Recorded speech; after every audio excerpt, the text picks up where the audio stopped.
හරි මම විජුවල් ස්ටුඩියෝ එක ඕපන් කරගෙන තියෙනවා. අපි අලුතෙන් ප්‍රොජෙක්ට් එකක් ක්‍රියේට් කරගමු. මම මෙතනින් ප්‍රොජෙක්ට් එකක් ක්‍රියේට් කරගන්න නිව් ප්‍රොජෙක්ට් එකක්. ඊට පස්සේ මෙතනදී අපි මේ වගේ .net එක රයිට් අපි තෝරගමු. මෙතන ඔයාලට තව පේන එක ටෙම්ප්ලේට්ස් තියෙනවා අපිට පාවිච්චි කරන්න පුළුවන් ඒවා.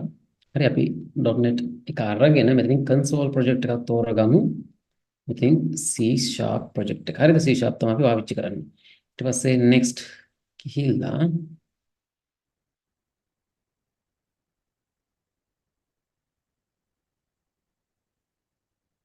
හරි අපි මේකට නමක් දෙමු. කැමති නමක් ඔයාලා දෙන්න පුළුවන්. අපි දෙමු variables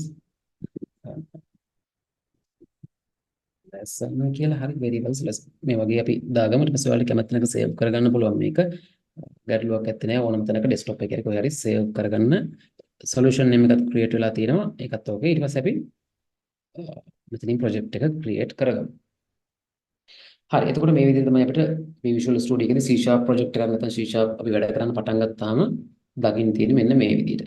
right මේකට ආවහම මෙතනදී මුලින්ම using system මේ වගේ name space එකක් තියෙනවා. right අපි දන්න විදිහට දැන් Unity engine එකත් එක්ක ගත්තොත් අපි දන්නවනේ Unity එකේදී using අපි පාවිච්චි කරන්නේ Unity එකත් එක්ක C# code කරනකොට ඒ වගේ සහිත අමතරව මෙතන තව name space variable lessons කියලා අපේ නම තියෙනවා දාගත්ත. ඊට අමතරව class එක තියෙනවා main class මෙන්න මෙහෙම සහිත අමතරව මෙන්න වගේ public static void method එකක් තියෙනවා. මේ එක දෙයක් ගැනවත් වද වෙන්න යන්න එපා.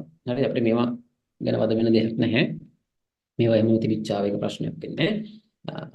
මේකෙදි මෙන්න මේ scope එක ඇතුලේ අපි මෙන්න මේ main method එක ඇතුලේ තමයි මේක method එකක්. හරිද? එතකොට මේ තියෙන main method එක ප්‍රධාන method එක මේක තමයි. මේ method එක ඇතුලේ මේ code එක ලියන එක තමයි කරන්නේ. එතකොට අපි දැන් Unity C# වලදී වගේ මේකෙදි print හරි debug.log කියලා එහෙම ලියන්නේ නැහැ. අපි console.writeline කියලා තමයි ලියන්නේ. මොකද අපි console application එකක් තමයි open කරගත්තේ. හරි console application එක open කරගත්තේ. එතකොට ඒ නිසා තමයි මෙහෙම console.writeline console.write console.readline මේ විදිහට අපි ලියන්නේ.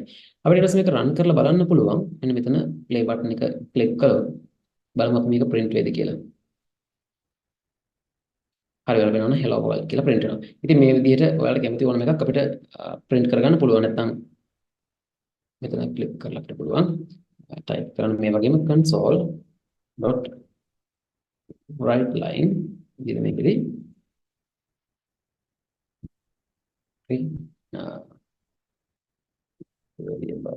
ඔය වගේ දීලා මේක save කරනවා. ඊට පස්සේ මෙතන තියෙන play button එක click කරලා අපිට මෙතන project එක run කරන්න පුළුවන්. මේ button එක ක්ලික් කරාට පස්සේ ඒතකොට මෙතනදී print වෙනවා බලා ගන්න පුළුවන්. හරි. කට්ටිය project එකක් create කරන්නකො C# වලින් console application එකක්.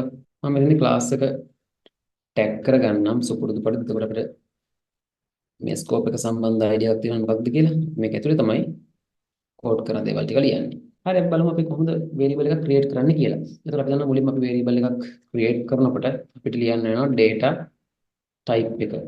නේද? data type එක අපි මුලින්ම ලියනවා.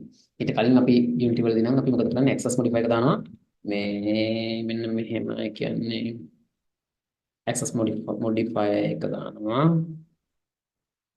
ඊට පස්සේ data type එක ඊට පස්සේ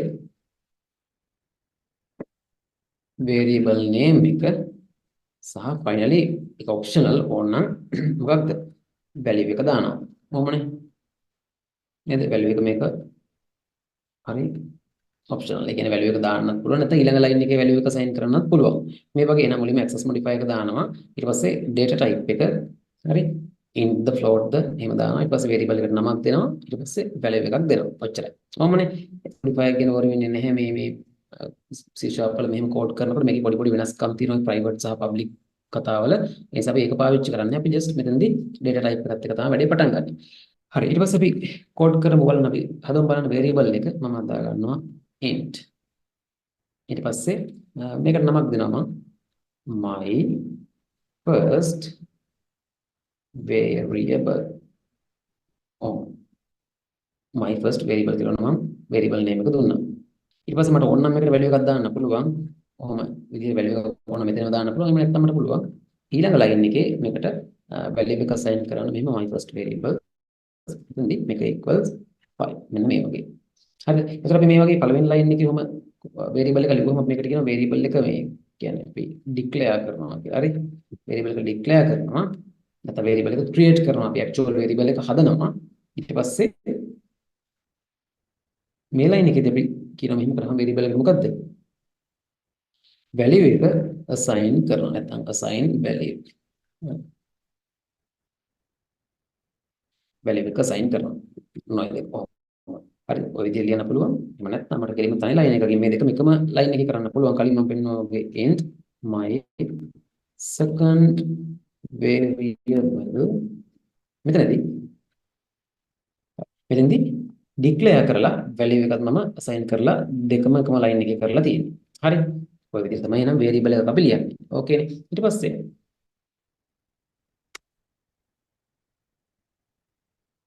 මම මේ දෙක delete කරන comments සහ මේවත් දැන් අයින් කරන්න නැත්නම් ඔයාලට ඒක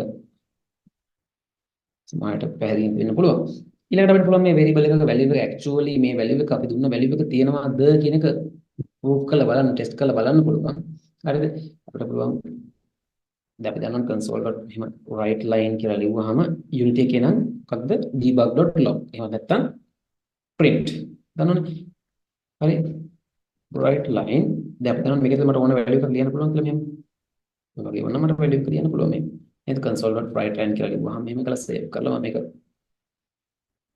run කරපුවම project එක අපිට බලා ගන්න පුළුවන් මේක hello world කියලා print වෙනවා පළවෙනි මෙන්න මේ 10 වෙනි line එකේ. ඊට පස්සේ ඊළඟට මොකද වෙන්නේ? 15 වෙනි line එකෙන් console.write line මේ වගේ 7 කියන එක මෙතනදී print වෙලා තියෙනවා. හරිනේ. ඒක okay. ඒ වගේ තමයි ඊට පස්සේ ඊළඟට අපිට මෙහෙම තියෙද්දි අපේ variable එකේ value එකක් ඕන නම් print කරන්න පුළුවන්. හරි. මේ variable value print කරමු console dot write line මෙතන මට variable එකේ නම ලියන්න පුළුවන් my first variable මෙහෙම. ඊට පස්සේ අපි දන්නවා දැන් code line එකක් ලියලා ඉවරනාට පස්සේ අපි මේකට කියනවා expression එකක් කියලා. නේද? expression එකක් කියලා කියනවා. අපිට පුළුවන් මේකෙදි මේ expression එක මේක මොකක්ද? නැත්නම් statement එක කියලා කොහොමද වරදක් නැහැ. මේ line of code මෙන්න මේ line එක අපි දන්නවා දැන් මේක ඉවරයි කියලා අපි කියන්න නැත්නම් මේක දැන් ඔහම semicolon එක දාලා තිබුණ නැත්නම් මොකද වෙන්නේ? මේ statement එකේ මොකද වෙන්නේ? console එක දන්නේ නැහැ මේ line එක ඉවරද නැද්ද තව මේක ලියන්න තියෙනවාද කියලා දන්නේ නැහැ. ඒ නිසා අපි මේක terminate කරන්න ඕනේ. මේ line එක මම ඉවරයි කියන එක අපි එයාට confirm කරලා කියන්න ඕන compile එකට මෙන්න මේක ඉවරයි එහෙනම් මේක execute කරන්න කියලා. ඒක අපි කරන්නේ semicolon එකෙන්. ඒක දන්නවනේ. හරි. එහෙනම් අපි variable එකක් හදාගත්තා. එයාට value එකක් assign කරගත්තා. ඊට පස්සේ අපි එයාගේ value එක just print කරලා බලන්න හදන්නේ. හරි. මොන 5යි කියලා value එක print වුණා. අපි දන්නවා ඒක දැන් 5 තමයි මෙතන value එක තියෙන්නේ.